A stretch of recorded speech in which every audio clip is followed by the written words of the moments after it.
how are you doing, Dr. Kinyanjui? Are you fine? Yes, I'm fine. Good. Yeah, We hope you're all fine also. yeah, I'm fine. I'm hopeful. At least I have good health, Oh, that's true. so I have a lot to be grateful for.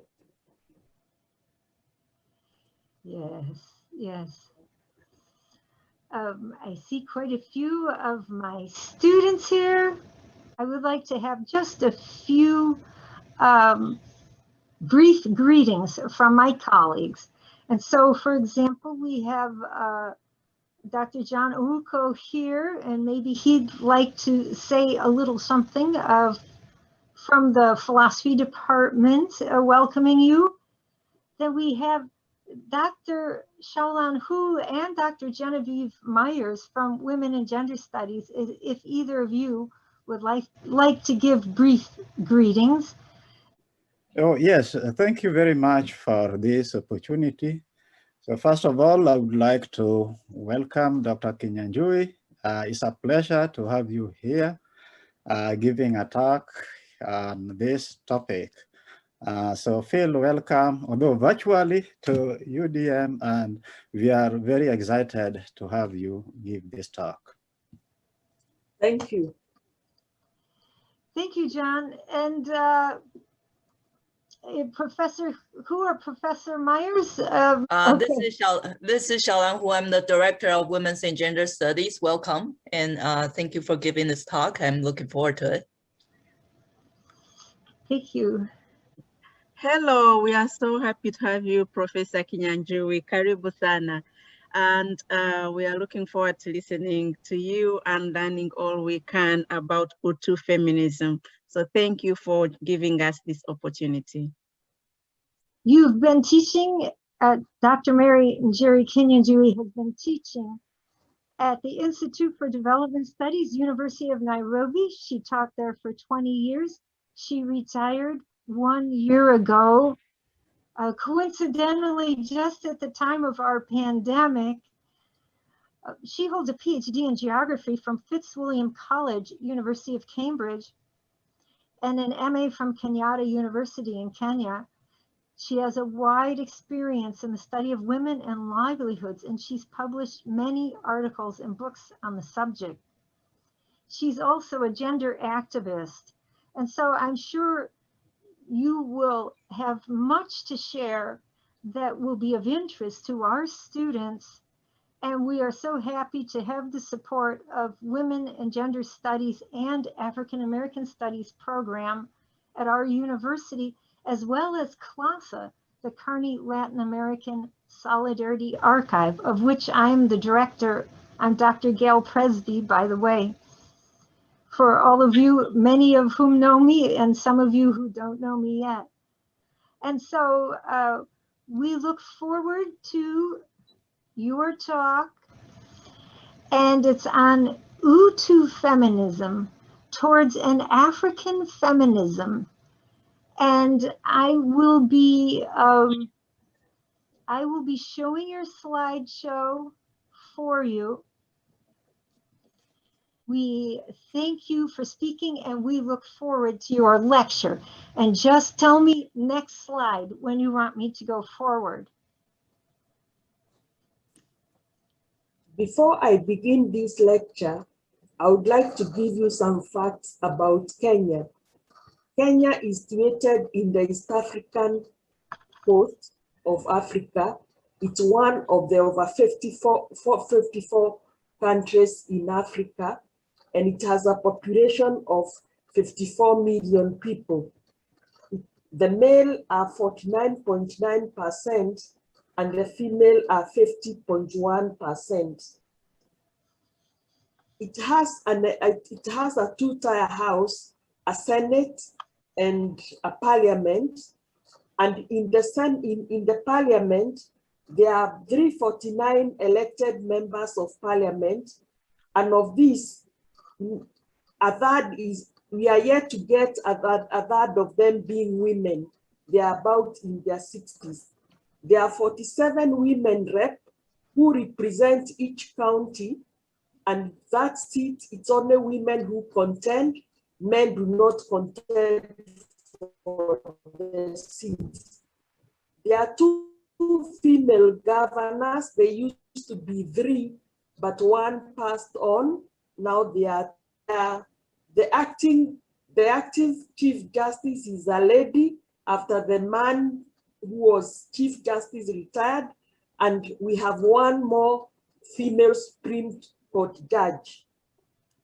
Most of the women, most of the people in Kenya work in the informal economy, that they are traders, artisans, street vendors, peasants, fisher folk, artisans, and all that. People working in the formal economy are around 2 million. That is to 2.3 million people working in governments, in multinational corporations, or in corporates. They are about 2.9 million. So you can imagine, if you have such a large number of people who are working in the informal economy, the gender and feminist dynamic are very complex, because people are not looking for equality. They are working towards survival. They are working towards looking for flourishing way of life. 2.4% of the female population attends university education, which is actually very low compared to the values that you have here in America. Some counties have even 1% like Nalo. And the country has over 47 different ethnic groups and Asian and European people of origin. So you can imagine bringing all these people together and speaking of one language of African feminism is very, very difficult. So with those facts, I now move to my topic, Utu Feminism. And I'll begin by saying that Utu is a Swahili word which means humanness, which means being human.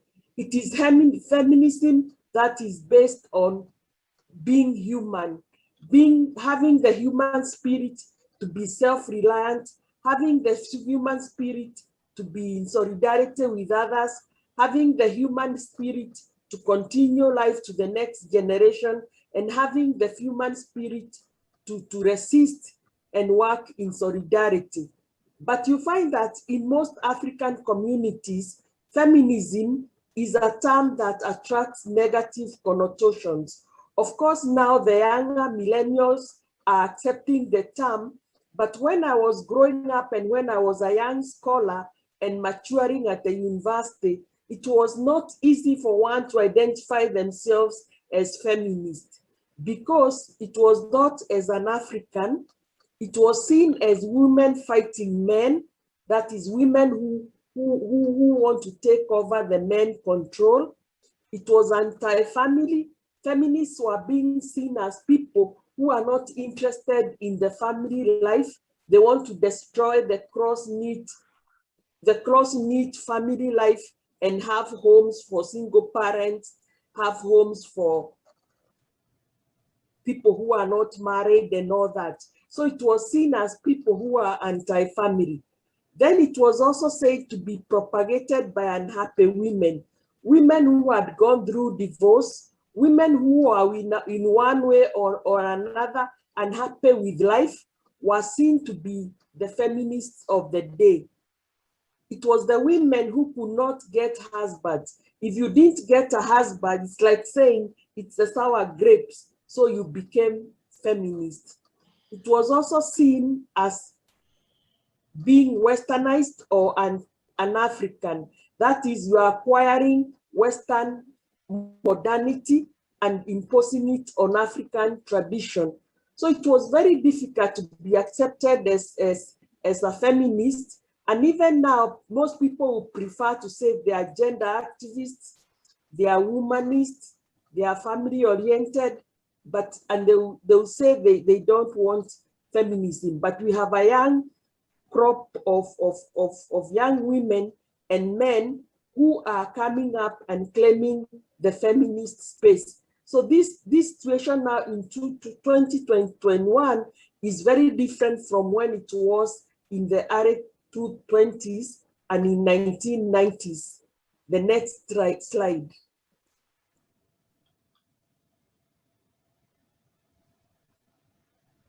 So it was also said to be propagated by women dissatisfied with women roles. Women who did not want to be women are the ones who are propagating the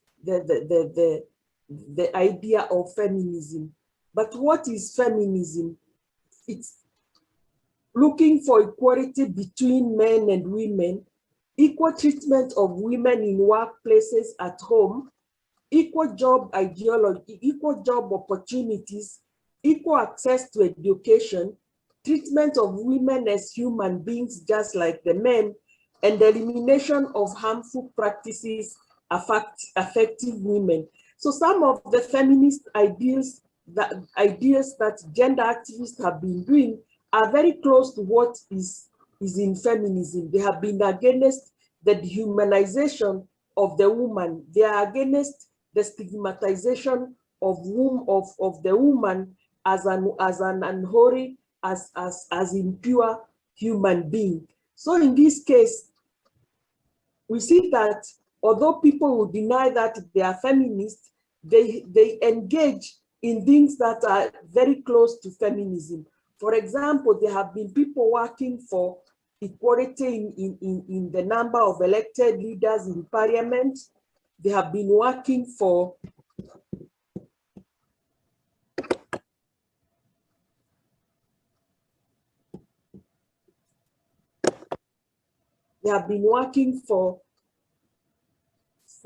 better jobs for women.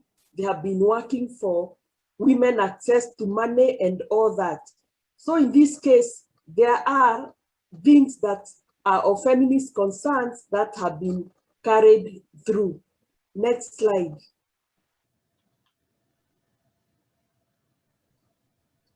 Other things that have been done is the fight against elimination of domestic violence. You see, over the years, there has been an increase in domestic violence, especially with the COVID-19. There have been reports that domestic violence has been on increase, and there are groups like COVAC, Nairobi Women Hospital, which have been working for against domestic violence.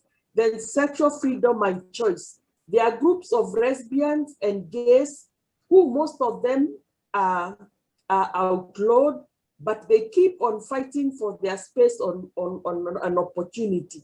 Some of these are like the late Binyavanga Wainaina, who came out that he was gay and was planning to get married, and they have been fighting and trying to get themselves. The others like McKenna, who is planning to get married, and they have been going to court to claim for recognition of gay and lesbian rights. Elimination of sexual exploitation is another. Reproductive rights, access to contraceptive and reproductive health. Somebody like Miriam Were, who was a graduate from one of the universities in America, has been very active in reproductive rights, ensuring that contraceptives are available to women, ensuring that children are born in healthy conditions, ensuring that women's life comes first.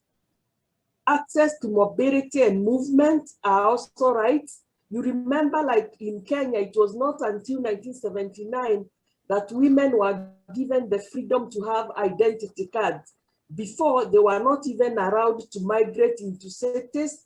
They were supposed to stay in rural areas. And all these things have been activists with people like Muthoni Kimani writing books about how women struggle to come to Nairobi. And access to money and capital is also another issue. citizens, ID cards, passports, and driver's license. It was not until very recently that a woman was allowed to apply for a passport on her own. She had to have the husband's approval to get a passport. Thank you. Next slide.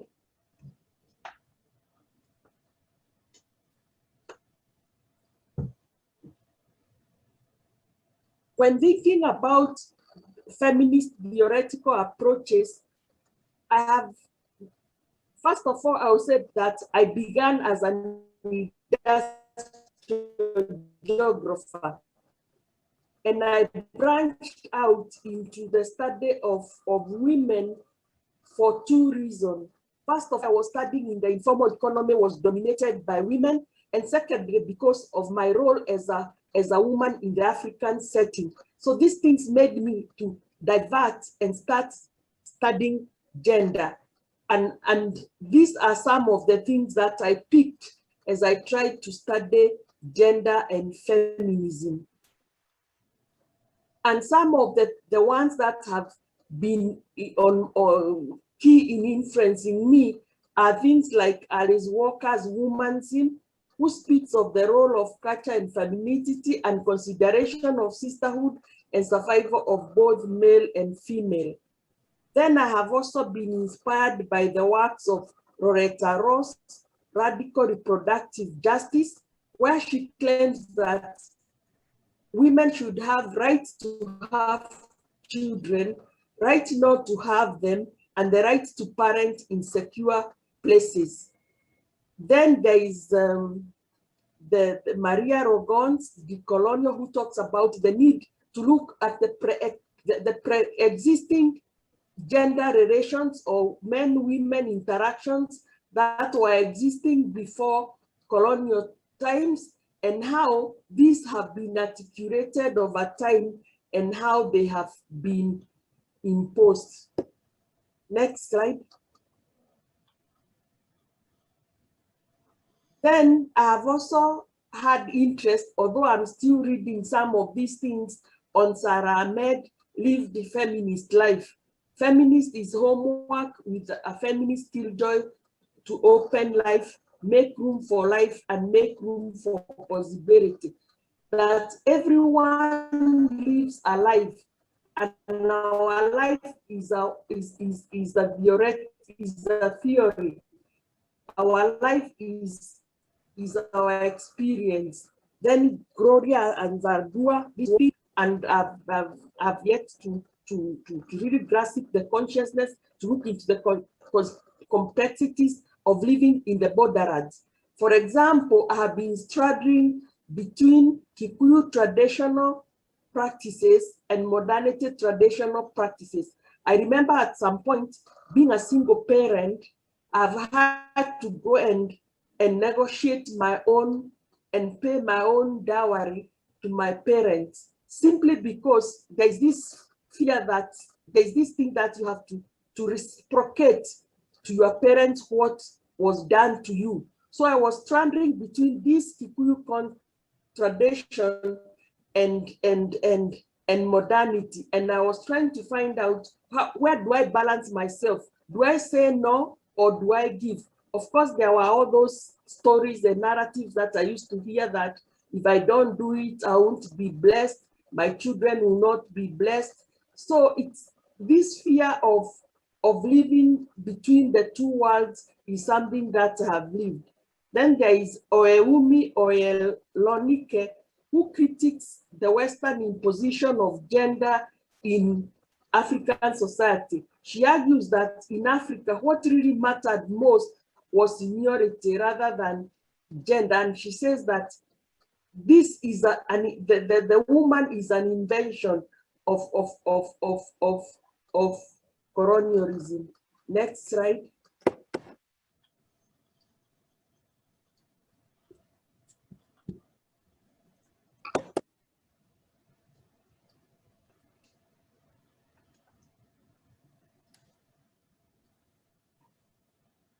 In my search for understanding of feminist approaches, I have turned to literary writers such as Margaret Ogola, the late Margaret Ogola. She was a medical doctor and she wrote a number of books. The two most important ones are The River and Its Source and In the Name of Apollo.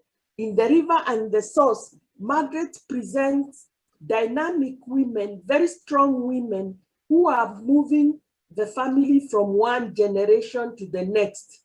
It's like a thread being weaved through and being passed on. In the Name of Apollo, Margaret shows how a woman connects families. She connects families between tribes. She connects families between continents as her children go abroad. So in this case, the woman is like a link in all this. So all these things I have gathered from the literary works that I have read. And then Wangari Maathai Unbowed. Wangari Maathai straddles between the tradition and modernity. And she comes up with a very strong case of how she's not broken by the politics of the day, and she pursues what is best out of that. Then Muthoni Rikimani writes her book, Passbook. In this book, she shows the gender struggles of women without identity in the city, women who didn't have spouses and who needed documentation to show that they belong to the city. All these are struggles that women have gone through as they try to live. Then there is Mariama Ba, So Long a Letter. This woman, her husband marries a second wife who is the age of the daughter, and she's in the struggle of bringing life. Is she going to let the children go, or is she going to push on and make sure that the children mature and move to the next level? Then Florence pause in the pool and trying to show that Africa have been strong. Women in Africa have agency. Women in Africa are not docile. Women in Africa are go-getters. And these literary writers have a lot to show in terms of the way the women present themselves. Next slide.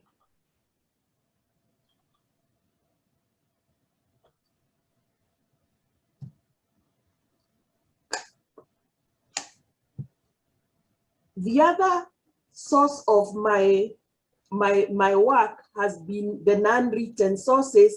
And since I don't have funding for my work, I tend to use the Gikuyu language because I have the experience of the folklore and the songs and everything. If I had funding, I would go out and search other communities. But because I have no funding, and there is a whole reason why this work wouldn't be funded by anybody, because people don't fund ideas. They think that what should be funded in Africa is about bread and butter. So the Gikuyu folklore, I have followed folklore in Gikuyu about how women lost control over children and goats. One story says that in the early days, the children belonged to the woman. But then, one time, the man was coming from the garden, and then he heard the woman telling the children, "Please be quiet, otherwise your father is coming to see." And from then on, the man realized that he's the one who should be in charge of the children. And then the story of goats is that women used to own property like goats, but then they became very hostile to them, and the goats ran away and they became antelopes. So when we used to be on the farm and the antelopes would come out from the forest, people would tell us antelopes don't run away from women because they used to be the women's goats. Then there are Moderego songs, like there is one song, Biashiokire, when Mane was introduced. This song used to be sung by my grandmother, and she used to sing how when Mane was introduced, the woman lost her granary, the woman lost her cow, the woman lost the intimacy of her husband because they would be clamoring for Mane while in bed.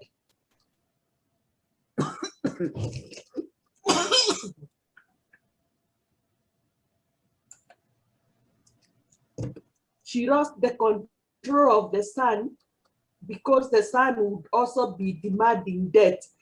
So basically, the woman lost her identity with the imposition of colonialism.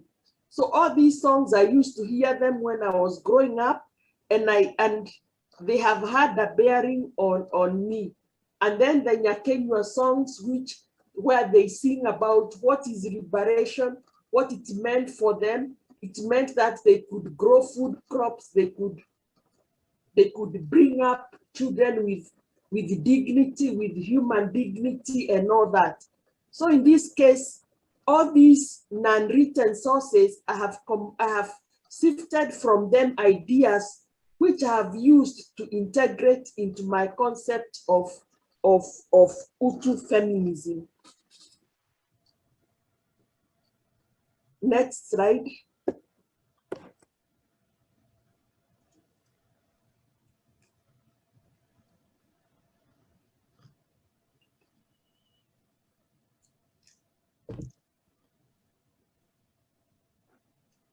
Pop songs. In Kenya, people don't just sing for the sake of it. They sing to pass messages, they sing to educate, they sing to admonish, they sing to correct. And pop songs, there's one lady called Queen Njeri. She started out as a strong force, challenging the heavy masculine pop song singers. And in her songs, she was singing, "Young man, stop being arrogant. My love, tell me the truth. I have been waiting for you for long, and don't give me fake dates." And these songs came up with a great force because men were used to singing that women are the ones who betray relationships, women are the ones who cause havoc in homes. But Queen Njeri came out strongly with a different paradigm of showing how men fail women. And from all these sources, what have I learned? I have learned about resilience, resistance, reciprocity, sharing, commitment, self-reliance, solidarity, and things are not in the norm. They are in possession from somewhere. So from all these things, I have come up with concepts that I have used in my construction of Utu feminism. And they are from the songs, from the literature, from the theories, from the folklore, from the folk songs and all that. Next slide. And another important source of my thinking has been the lived experiences of my foremothers in Gatodo North. This is listed in the book, The Sweet Sobs, The Response to Andro Pain. And I'll say that this book was promoted by the fact that I was seeing there was so much pain in the world today. You hear children at a shopping mall are bombed, train station is bombed, there are all these killings. And I started wondering, why is human being causing so much pain to each other? Is there a way we can we reduce pain? And I looked in my older women in my Gatodo North constituency who had experienced pain, and how did they react with pain. Jogoro Wakemere lived when there was a locust invasion. Instead of being angry, she taught the women to appease, to respond, to sing, and to pray. Dikopwa Batia was a woman who could not give birth and she was unmarried, but she organized her own group of young men and she helped them make wealth. Then Rebecca Njeri was a freedom fighter. She also didn't have children. Instead of mourning that she didn't have children, she worked and created a whole constituency around herself. If you read the book, you'll be able to see the stories around them. All these women had some form of pain. Like Nyokafi lost her leg in 1965 while going to Nairobi to the market, but she didn't give up. After she recuperated, she used to walk with her crutches, collect goods all over the regions, and take them to Nairobi, and she retired in 2002. So you can imagine from 1965 to 2002, this woman was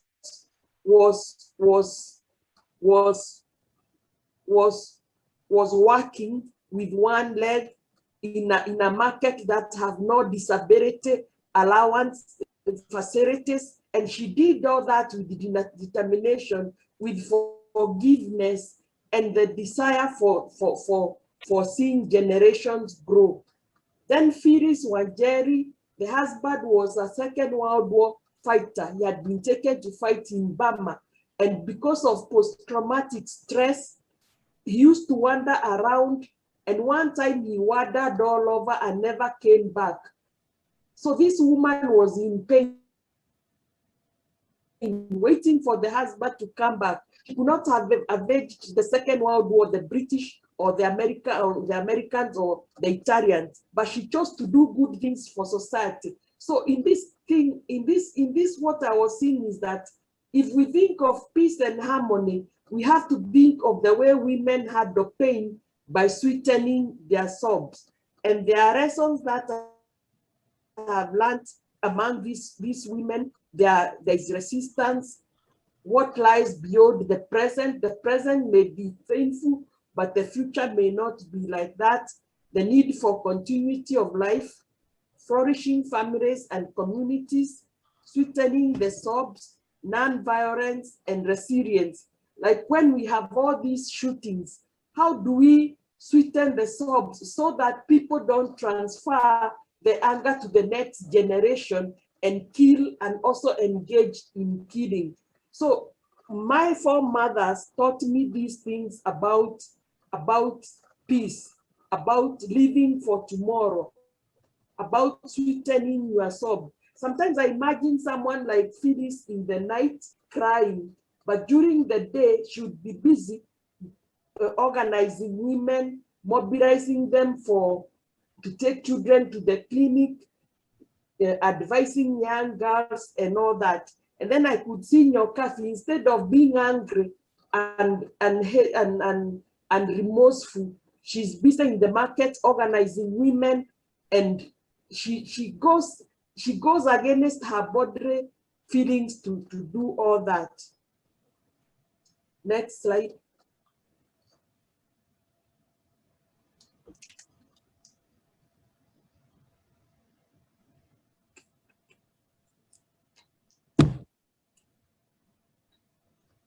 I've also lived in sisterhood with many people in my life.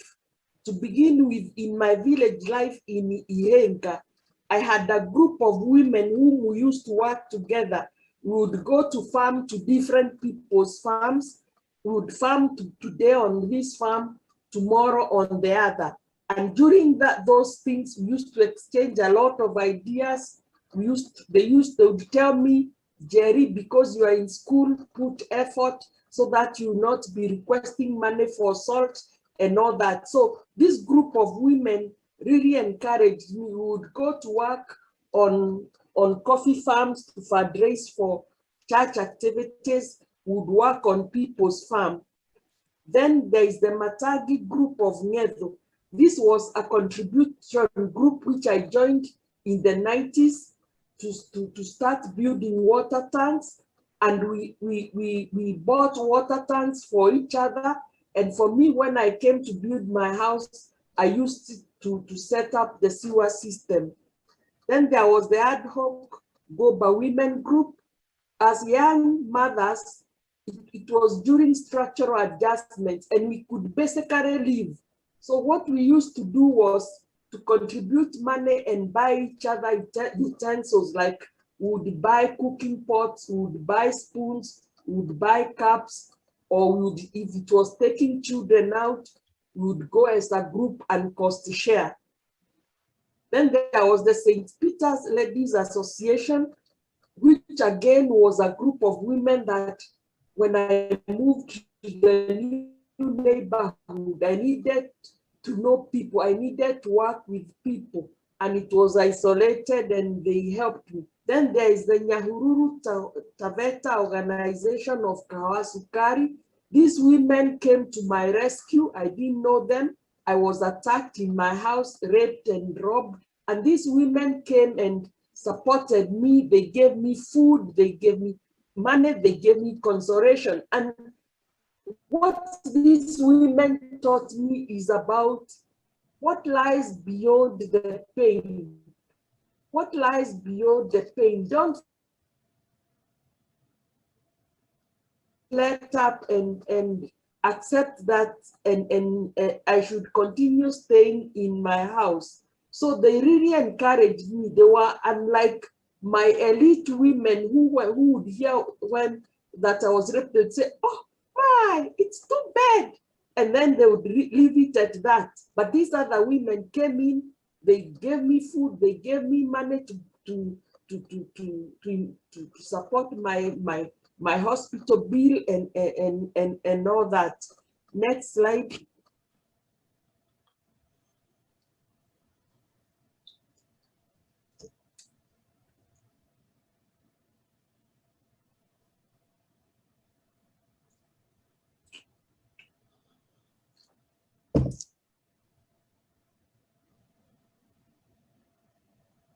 When thinking about Utu feminism, I'm thinking of Maria Rogon when she says that we should think of pre-colonial societies. And the question that comes to mind is that did African women and men fight for equality? And the point is that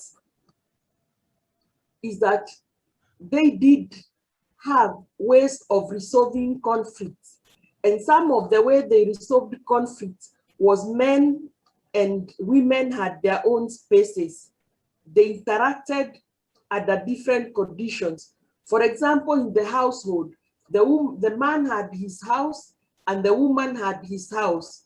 So the woman would stay in her house, and when they needed to meet, she would go to the man's house. So this may be reduced interactions.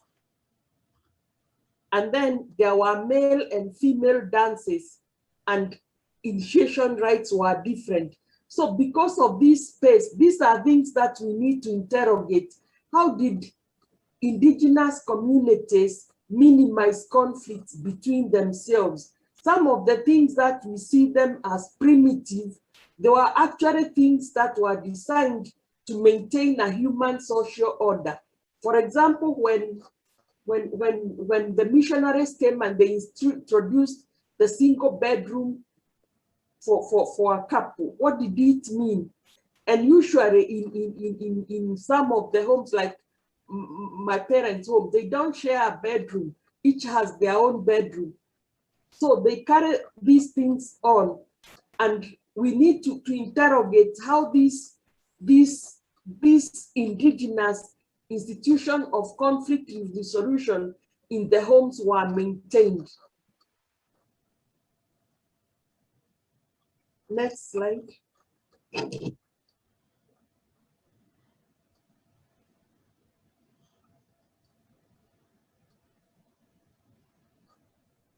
The other thing we see is that the women had their own crops, men had their own crops, women had their own animals, men had their own animals. Religion, they played different roles.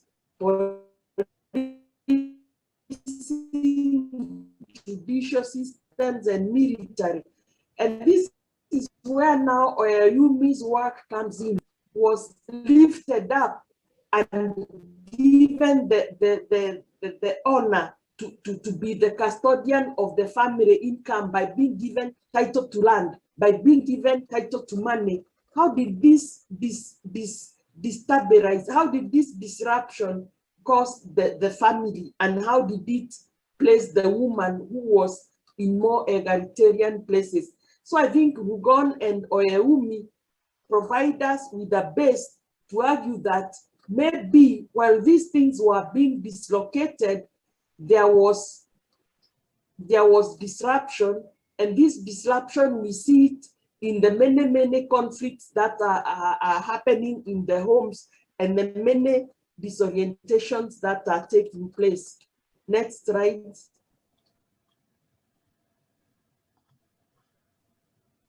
And then, why was there space and role separation? And another thing I have tried to argue in some of my writing is that women participation in politics was not.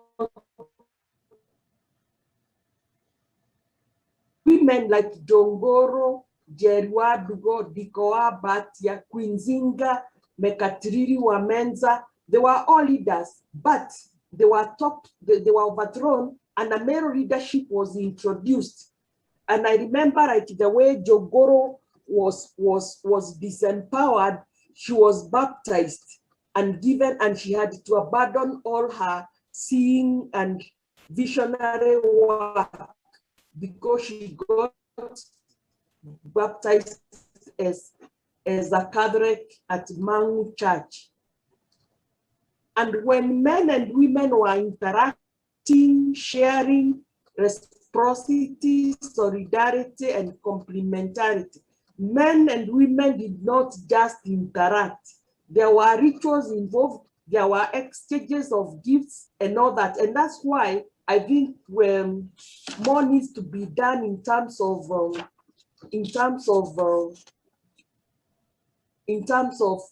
inspirations, so that we can see where we are having hybrid relationships, where we are having core identities, and where there is outright conflict in the relationships. Next slide.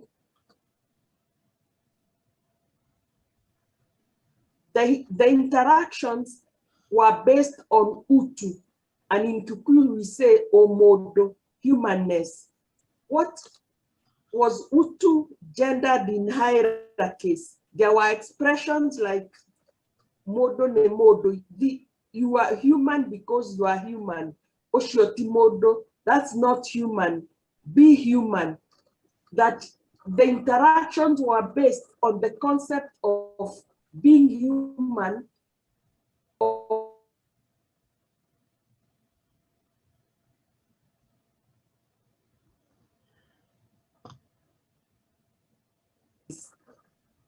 and the society constructed the Utu Logic, that is the humanist logic, to deal with values and of expected gender. And there were interactions of a Muntu who is human, who is male, and a Mutu is human, who is female. So, and this was shared in reciprocal relationships.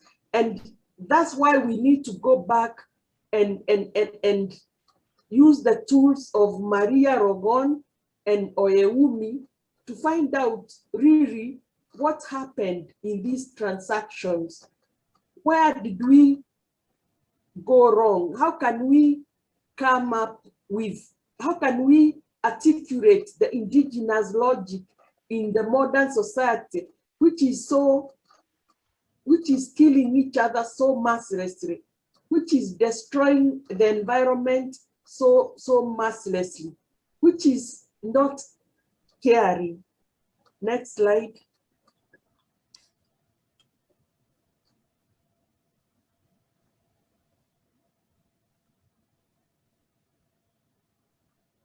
So The Utu Feminism is a critique of interaction between Agricultural gender logic, norms, and values with Western feminism.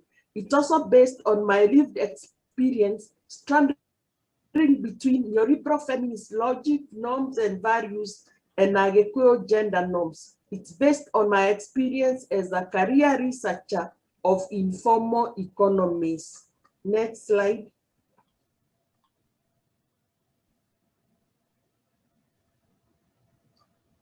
Utu feminism is not based on a binary of female and male in hierarchical order. It's about bringing female logic, norms, values, methods, and institutions in the boardroom and corporation and government. It's about kitchenizing these spaces. It's negotiated in shared reciprocity. It's flexible and changes with age. It's not a power dynamic, and it's not measured in monetary terms. It's not about positioning in bureaucracy, in corporation and boardrooms.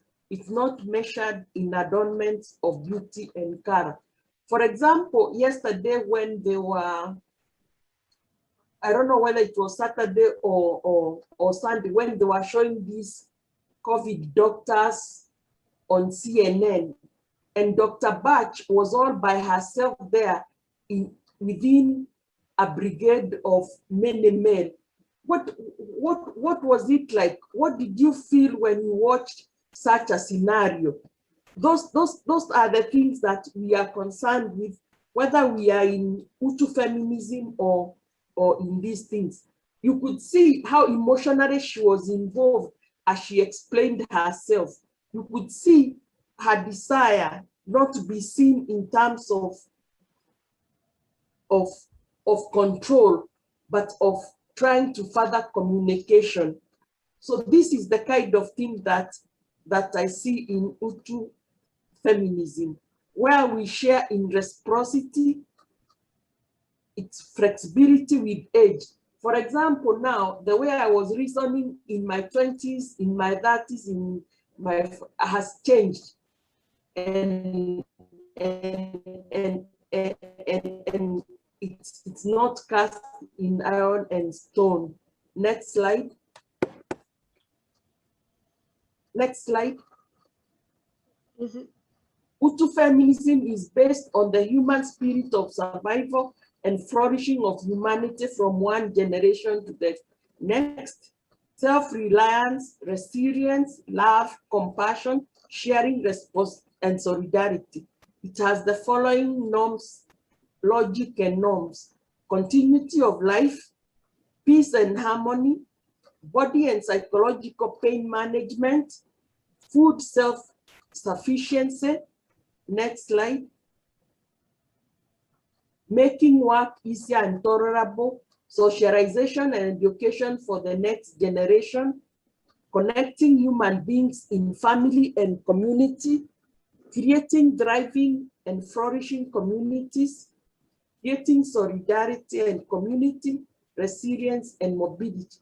All these are the many attributes that we need to fish out from our different experiences. I remember when I was doing my PhD and I was listening to Tracy Chapman, her song, Behind the Walls, and the policeman said they cannot interfere with the domestic violence. Tracy Chapman, a musician, had addressed the idea of domestic violence very early before even it came into the academy. So those are the sources that I would like us to imagine. The next slide.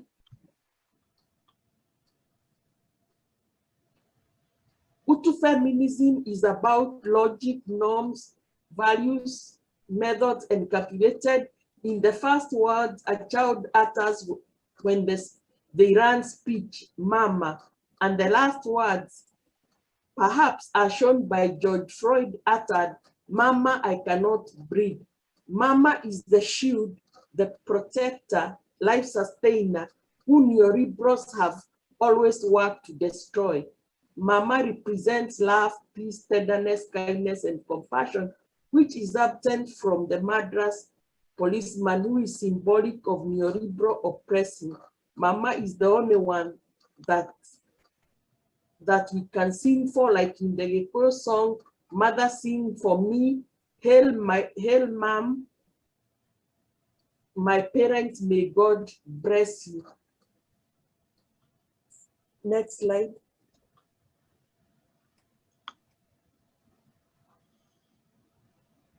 So what Sarah Ahmed and Gloria and Zardua and Rita Ross have taught me is that feminism is about lived experiences rather than abstracted theoretical possession.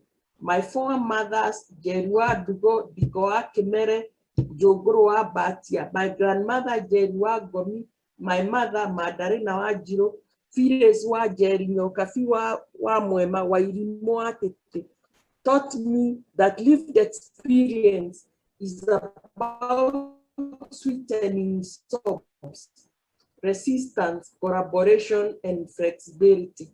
Thank you.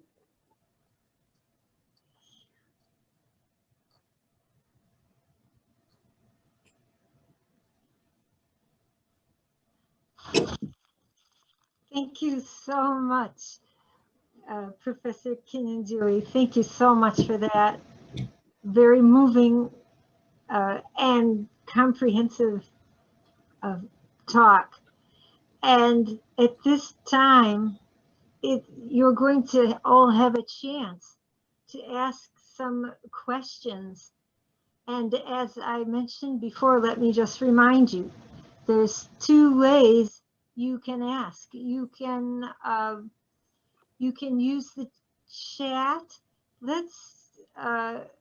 And if you want to put your question in the chat, I can read it for you. Or you can ask a question by raising your hand. And I see one of our philosophy professors, David Baxter, already has his hand raised. And so feel free to ask your question now. Hi, Dr. Kinyanjui. Thank you so much for that talk, and hello from Detroit. And so my question is about technology. And on the one hand, it looks like technology might have some kind of value, I guess. But in another way, it threatens to dehumanize us fundamentally, right? So, I mean, this idea that we're totally separate from the world we live and stuff. So what do you see as the kind of promises of technology? I guess for women, like things like Mpesa or whatever, are probably somewhat useful. But also, are there any threats? Well, I guess money is the problem, as the song is, but there is a role for technology in preserving songs and stories and information, these kinds of things. So how do you see that? What's the future going to look like? Thanks very much. The future, in terms of technology, human beings are resilient. And like Mpesa is the mobile money transfer. It succeeds because of the Utu Ubuntu of African people gift each other in reciprocity. Like now where I'm living at Camden, Pecos Road, if I was in my house in Nyahururu Road, by now I would have had transacted maybe 3 or 4 times, supporting someone who has a baby shower, supporting someone who has a funeral, supporting someone who has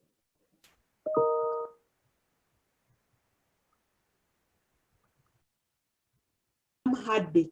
For example, WhatsApp, what we do is that we use WhatsApp groups as fundraising tools to fundraise for all this. We use WhatsApp group to fundraise. We use WhatsApp group to show who has contributed what and how they have contributed. So in this way, we have a form of crowdfunding. And as I say, we need to understand how this indigenous logic is adapting, is being articulated into technology. There are some things that will be dropped, but there are things that will be brought by. because like something like crowdfunding, which people do here, used to be done in Kenya in Harambee, what we call Harambee. So there are things that we shall carry along, some which we shall drop, but the basic that determine the staff of life will move with us with technology. And technology without culture cannot survive.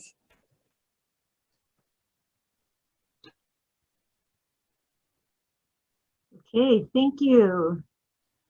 And again, I want to encourage participants, put your questions in the chat or in the, or raise your hand. And while I'm waiting for the next question, if I could ask you, please to tell us a little more about this story. And I'm just thinking that maybe some of the folks on the call don't know the tradition of bride price. And you mentioned that you gathered the funds to pay your parents the bride price. And just in case people don't know what that is, could you tell them a little bit what that is and how bride price is usually paid, and therefore what you were doing, the ways in which it was still fulfilling the tradition, but ways in which it was different than the usual tradition?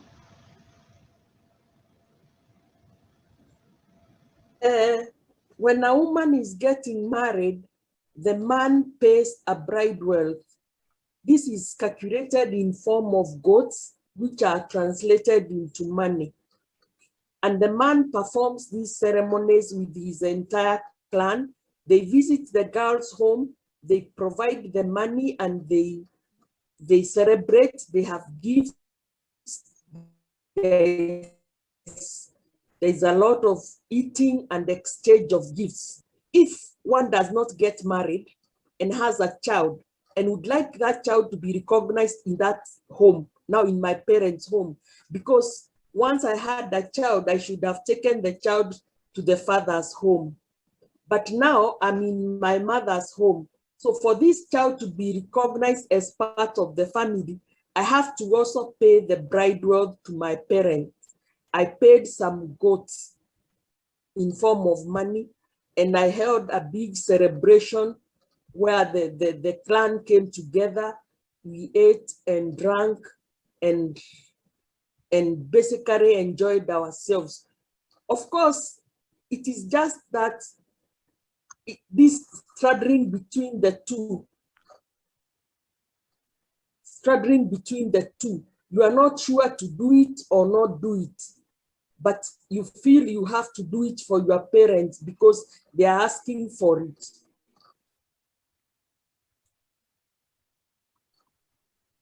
Okay, thanks a lot. I think that would help some who might not know the tradition. So that helps me a lot too to understand.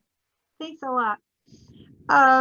We do have one student, Taylor, who thought that what you were saying about technology was very interesting, but she wasn't quite sure the last point you made, maybe because of some interference. I think you might have said something like technology without culture will not survive. Is that what you said? Yeah, technology needs culture and culture needs technology. The two need each other. Okay, great. I have a question from Adrian. She says, you had mentioned an increase of domestic violence during the times of COVID. Do you think this is purely based on the lack of ability to go out and interact with the community more? Or does it come from stress on the home because of economic insecurity and mental health? I think that this study is interesting and wonder where else these statistics can be seen due to COVID specifically. There's a whole lot of ideas about why domestic violence has increased. Like one chief I spoke to told me that the cases that have been brought to him to a beat rate are based on the fact that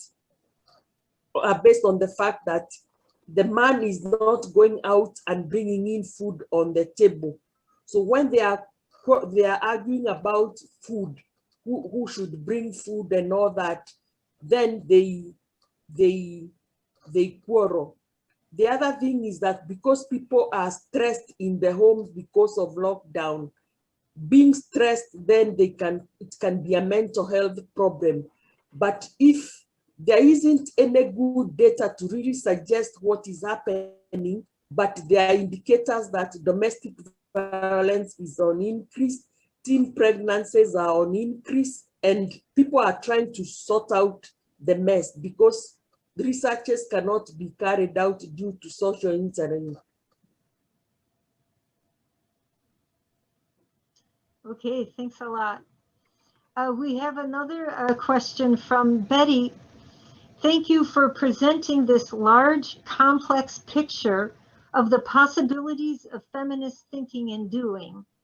Do you see Utu feminism as having a place in global and transnational feminism in a manner that not only challenges many forms of Western feminism, but redirects this latter? Do you see Utu feminism as emerging from more of the class node or more generally from ethno-race experience? I think this is work in progress, and this is work in progress. And as I develop further, I'm going to read more. I'm going to read more and come up with solutions. But what I see is that Utu feminism tries to bring together the ideas of the subaltern. It's not the elite women ideas that I'm dealing with.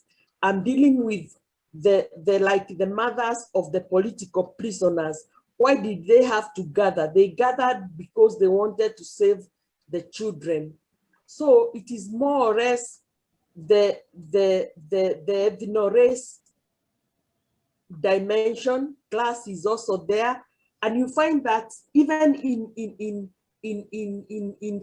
elite classes, though, when they are performing their daughters' weddings, they go back to traditional rights. Why do they go back? It's for the same reason of straddling between two ethnic groups.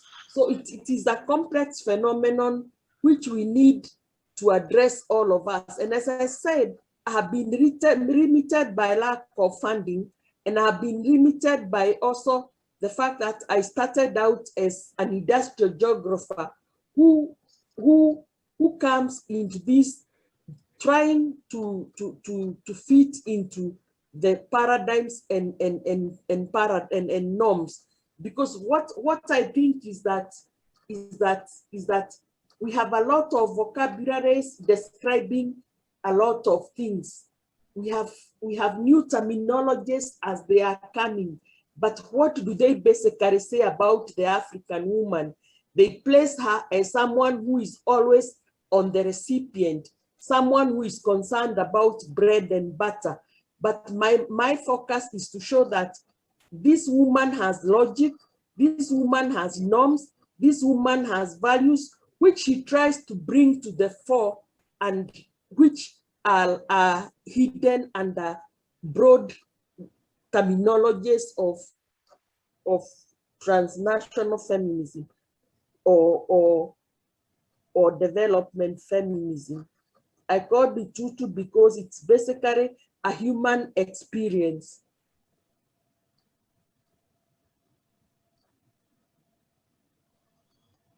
Thank you. Are you ready for another question? Yes. Okay, so now I see we do have a Q&A feature here in addition to the chat. And in earlier meetings, since people always kind of automatically went to chat, I said, put your questions in the chat.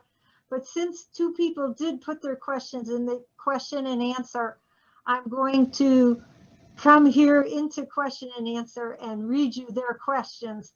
So we have Annika who's asking you, did the woman's family ever have to give a dowry to the man's family, or was it the man who gave to the woman's family? It's the man's family who gave the dowry. But if the woman does not marry, that's when she gives the dowry. Okay, yeah, thanks for clarifying that, because in some cultures it is the other way around. For example, in India, it would be it's different than in Africa or in East Africa, so it's good to clarify that. And isn't just to follow that up, isn't the idea behind that the idea that the woman is going to be a productive worker, and since the family is giving her to another family, they should be compensated for losing their worker? Or maybe that's not the best way to describe it, but the reason for those gifts. You see, the gifts come both ways from the man and the woman. Okay. So it's not just the man. Okay. And that's why I'm saying this needs deeper analysis. This needs deeper thinking. And there's a question on the chat. Do you have any advice for us female students before we start our careers, especially to those entering male-dominated fields?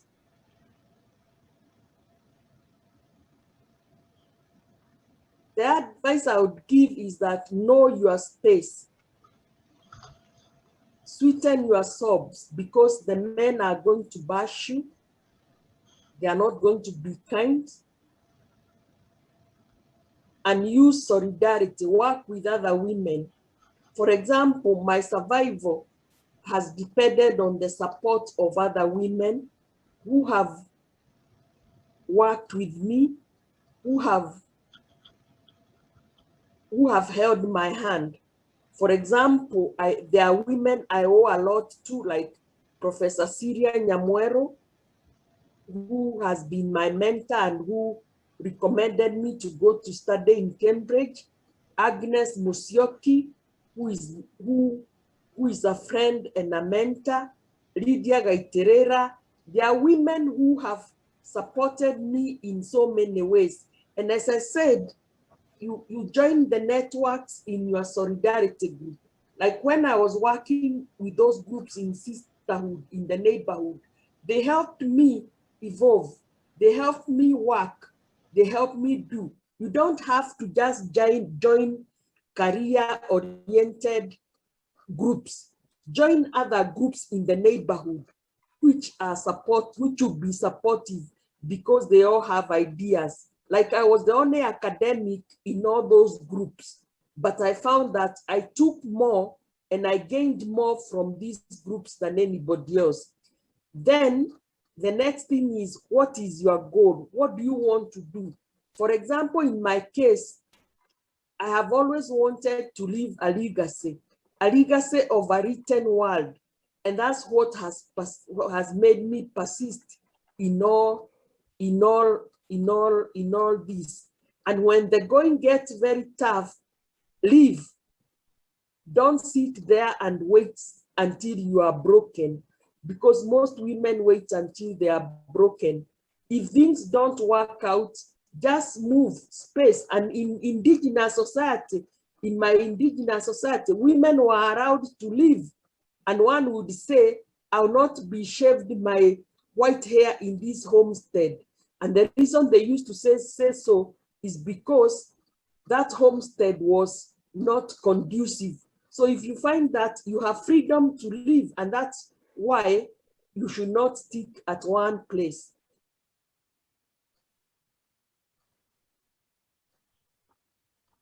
Okay, thanks so much for that helpful advice. I'd like to read you the next question from the question and answer part. And folks, feel free to use either the chat or the Q&A. I'm looking at both of them. But as the Q&A has a question from Emma, she says, thank you so much for taking the time to talk to us today. I was wondering what you think about women who go about their daily life traditionally in terms of their specific culture. For example, my grandmother enjoys cooking, cleaning up the home, and doing the laundry. What if there are women who enjoy this type of lifestyle? Should this be frowned upon?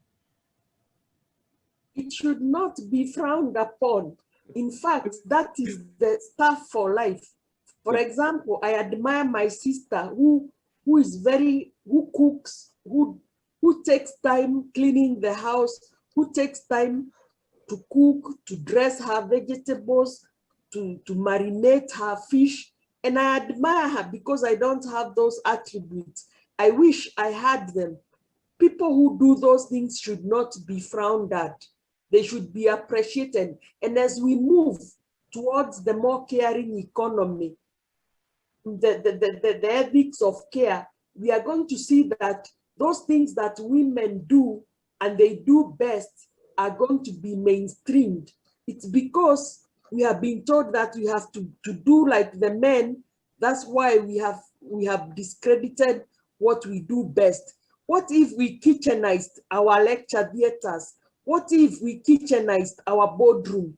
That you are doing it just like a woman in the kitchen. That's how you are managing your classes. What kind of learning would take place? I think we would have fantastic learning, because as I admired my mother mixing this there, if in a classroom I'm mixing this student with that idea, taking that idea, putting it this way, it would be a fantastic classroom. If our boardrooms, and I sympathize with Dr. Batch yesterday as I saw her seated there all by herself. I wished it was in a woman, what we call women chama in Kenya, women self-help group, that she was speaking, and everything was going on and flowing, and somebody will whisper to the other. And I think we should strive to kitchenize our boardrooms, kitchenize our classrooms.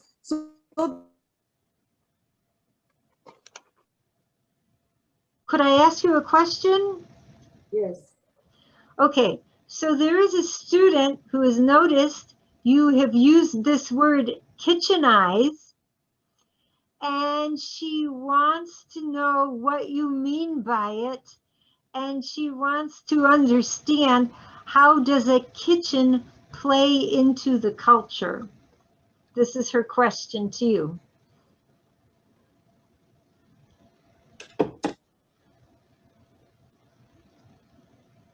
As I said earlier on, the kitchen was the woman's space. It was her boardroom. It's where it was her democratic space. So if we can take the woman's space and her philosophies in the kitchen and put them in our classrooms and in our boardrooms, what a transformation would it be? It has both culture, it has both philosophy, it has practices that are practiced in the kitchen. Thanks a lot for that. Are there any other questions or comments from our audience?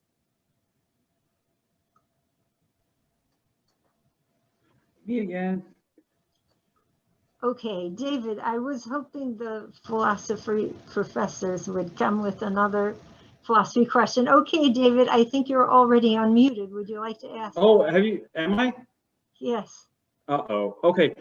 So this is, I guess it's more, so at first, I was thinking, okay, so there's this idea, okay, we can recover, go back to pre-colonial, and that looks like a non-starter, but it seems like the idea is that applying indigenous logic to a modern society, right? So we're finding this, we're having this tension, it seems, where people are like, well, we're talking about these aspects of modern society and so forth, but the idea, it seems to me, is recovering, not like a society which has been transformed to the point where the money is not going away, for example, right? But rather recovering what you call indigenous logic, or at one point female logic, but it seems to me it looks like it's human logic, right? Like we are human beings, right? I'm not trying to, is that right? And recovering that and applying this to a modern society, almost like a Hegelian point, if that, right? That we move beyond both the past, but also we move beyond Western society to some better humane future. Is that roughly right? I'm not sure what I would say about that, but you see, what we discuss in our kitchen tables is part of culture, is part of indigenous, is part of the Western. We need to interrogate more. As I'm saying, we need to interrogate more. What is surviving? Right. Because, like, I'm a fan of some historical programs I see here in the US, and I see people tracing their ancestors. I think it is called ancestry, and I don't know how to pronounce it, ancestry. Why are they going to trace their ancestors from all that far? Why does the EWTN Catholic Church spend so much time highlighting issues of basilicas, highlighting issues of saints? Why is this tradition right for them, and not when we say we go back to the African tradition and understand what we were doing? Right. So my thing is, we need to understand where we are coming from, what we have carried through, what we have left. Yeah. Yeah, for the purpose of moving into the future, I suppose, right? Yeah. Yeah. Yeah. Okay, thanks a lot. We've got a couple more questions here. I'd like to read you the question from Taylor. She asks, what would your advice be for women that deal with women who do not believe in women's solidarity? For example, the women that use drama to gain status in the workplace. I don't understand that one. You mean the last part? The women that use drama to gain status in the workplace? Yeah. I think what she's trying to say is some women just want to get ahead and will do dramatic things for their own advancement instead of being in solidarity with other women. That's what I think she means. Taylor, if you want to say anything in person, you can always just raise your hand, but I think that's what the question, aha, yes. I will unmute Taylor and she will explain herself. Hello, can you guys hear me? Yes. So like sometimes women will start fake drama or start drama with other women to gain status in the workplace to achieve what a man has achieved, or they'll make it seem like, I don't know how to describe this. Some women will don't believe in feminism, and some women will use tactics against other women to reach a certain status, is what I'm saying. And what would your advice be in that case? I don't think I have any specific advice in that case, except hope that they are doing the right thing at the right moment. And if they are destroying other women to get to their position, I don't think that is right. I think we should strive to work in solidarity with each other at different times. I know here in America, the minute you bring in social, it's seen as communism. No, it is realizing that what Martin Luther King and John, I am because you are, and because you are that, therefore I am, that we are interdependent. We belong to one single government, like what Martin Luther King says, that we have a common destiny. Those are the values that we need to really think about when we are engaging with the world. And that's where I'm coming from. Okay, because like I've seen things where like sometimes single women in the workplace will say like the mother and the other woman that is a mother is not working as much or is doing this and that to try to raise her status but is also bringing down the woman with children at the same time. So like that's kind of I guess that's a better example. I just thought of that. Yeah, I think we need to rethink our approaches to life. What do we value most in life? What we value most is it success in corporate, or is it success? Is it happiness as a human being? We need to value, and I think that's what coronavirus has taught us, that those things that we valued most have been brought into question.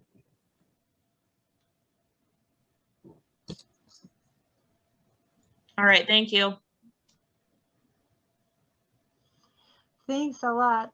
We have another question from Riham, and she says, I noticed that some Black American women would say that mainstream feminism does not include them.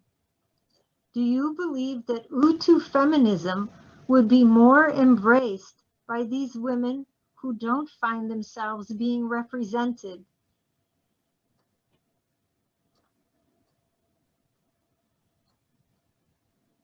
I'm hoping it does. I'm hoping that it is going to be an alternative. It's going to be for those who are not represented in textbooks. I'm hoping that it's going to be for those who don't find themselves in book. You know, I find the knowledge hegemony very complex,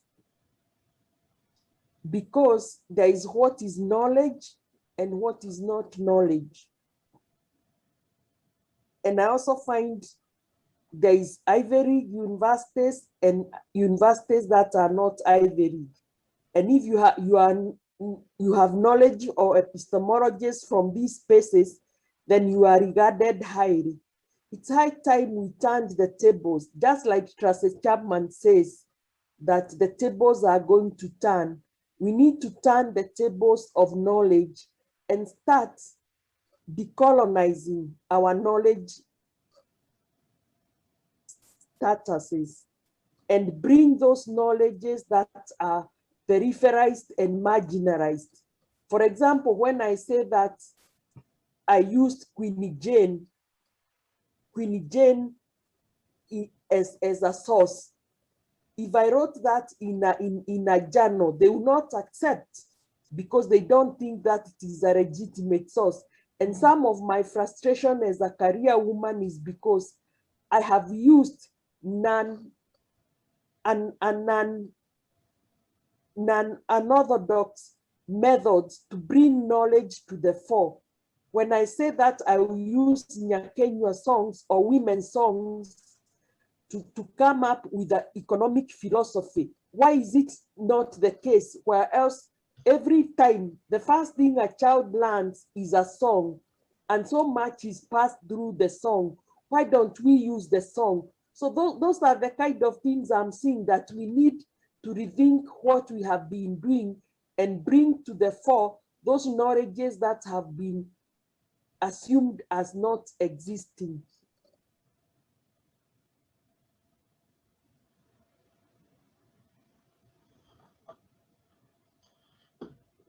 Those are good points. Those are good reasons to be frustrated with a lot of our academic context. And thank goodness you're sharing with us these ideas of Utu feminism that can address the lack that we have here, and we can all learn from you. And I want to say now we're coming up at time for our closing. But as we close, I want to just read to you a comment from one of our students, Elizabeth. And she says, not a question, but I appreciate you being here with us. Thank you so much for this content and allowing us to learn so much about such different yet rich culture and traditions. And we also have Annika who says, thank you for this wonderful event. And so with the thank yous pouring in, I just want to add my own thanks to you. Thank you so much for meeting us across the miles through our Zoom talk and sharing with us new ideas. And I want to encourage you all to read Dr. Kinyanjui's book. If you haven't yet, our library has Sweet Sobs of Anthropane. Be sure to look up some of her other books. I think you can see in the chat, all the thank yous are streaming in from many of our attendees. And so I want to thank all of you attendees for gathering with us here at University of Detroit Mercy. And thank you again to our co-sponsors, Women and Gender Studies and African American Studies. And to students, these are two great programs. If you're interested in topics like these, you may want to look up Women and Gender Studies or African American Studies and make it part of your study program here. And we'll be sure to contact you about any other future talks we have related to this topic. And so once again, Dr. Kinyanjui, thank you so much. Thank you for sharing your evening with us. Thank you very much for listening to me. I'm happy to have shared my ideas with me. And thank you for listening to me. It would not be anything if I was speaking to myself and nobody was listening. Thank you very much. No, and we had a good crowd here, and over 60, maybe almost 70 people. And we thank you all for being here. And I'll be sure that you get a copy of this chat so that you can see all the people sending you their particular thank yous. And also thank you to John Uko, and thank you to the philosophy department for co-sponsoring this event and interest and various events with CLASA having to do with women and philosophy. So with all of this, I will say goodbye to you so you can rest and take a break after your long talk to us, but we really appreciate it. And I'd like to say good night to everybody. So good night, everybody, and we hope you can join us at future events. Thank you. Bye.